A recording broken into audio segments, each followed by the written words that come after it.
She is sitting at the kitchen table when the first police cruiser pulls up to the curb. By the time the second car arrives, she already knows why they are here. She looks down at her hands, completely still, then slowly picks up her mobile phone. She does not call her defense attorney. She calls her mother. For 3 weeks, she had convinced everyone around her that she was a grieving survivor, a victim of an unthinkable tragedy that shook this quiet suburban neighborhood to its core. She believed she had cleaned every surface, answered every question perfectly, and erased every single digital footprint. She thought she was entirely safe. What she did not know was that the most devastating piece of evidence against her was not found by forensic investigators. It was found by her own blood. And right now, her sister is standing inside a police precinct, pulling up a photograph that changes everything. To understand the unraveling of this family, one must look at the life of David Evans. In October of 2024, David was 42 years old, a dedicated high school history teacher in a tight-knit community.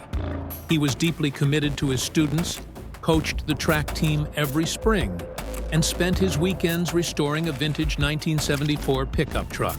Then there was Sarah.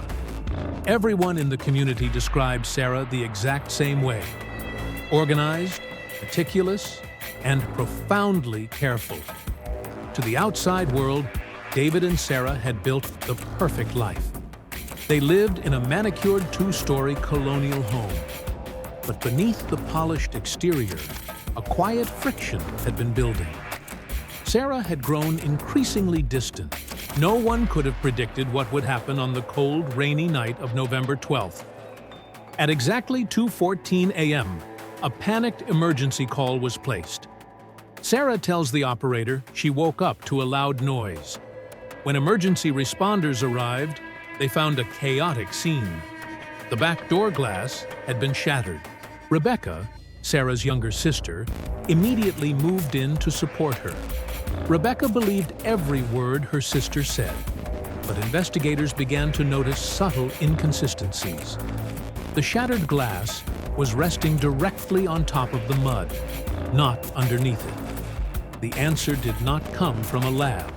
It came from a discarded cardboard box in the garage, discovered by Rebecca. What she found on that crumpled piece of paper, a receipt for industrial adhesive and a utility tool, forced her to make a choice. Rebecca took a photograph of the receipt and drove directly to the police. This act gave law enforcement the leverage they needed. Surveillance footage showed Sarah buying the items. Digital analysis revealed weeks of research on vehicle exhaust systems. Sarah had intentionally sealed the vehicle's exhaust pipe into the home's heating system. When the plan moved too slowly, she took David's life directly and staged the scene. On December 5th, Sarah was arrested.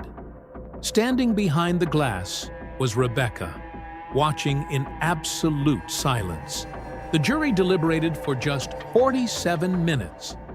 Sarah Evans was sentenced to life in prison without parole.